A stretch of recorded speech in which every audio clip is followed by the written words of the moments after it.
Merong isang Diyos, tandaan nyo guys ha. May isang Diyos, pero may tatlong persona.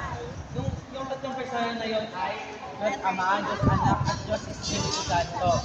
Ano kaya yung kulit ng Diyos Ama? Siya po yung totoong maglilikha. Ano? Totoong maglilikha. Nakasan nyo?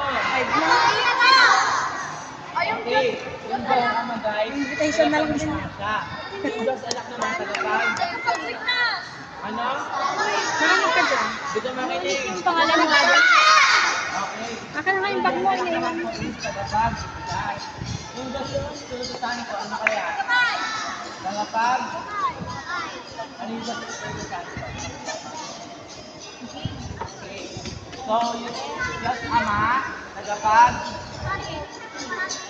tagapag, likha, Diyos Anak, at yung Diyos Espiritu Santo, tagapag, gabay. Ilan ulit ang Diyos? Okay. Iisa lang po ang Diyos, pero mayroong na. Ilan po ang persona? Ilan ang Diyos? Ano yung mga tatlong persona na yun? Sama ka na. Oh, dali! Dali! Kaya kasama mo naman si ate mo eh. Ayaw! Ay, Umi! Kunin mo na. Ibigyan kita ng ano?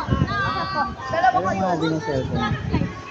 Nagulat siya. Dalawa kayo? Ay, pag nakasama, bibigyan kita ng ako. Kasama, nagsusulang ka. Anong name? Tama, sinabi ko yun. Kukunin mo na lang. Diyan, dragon na kayo.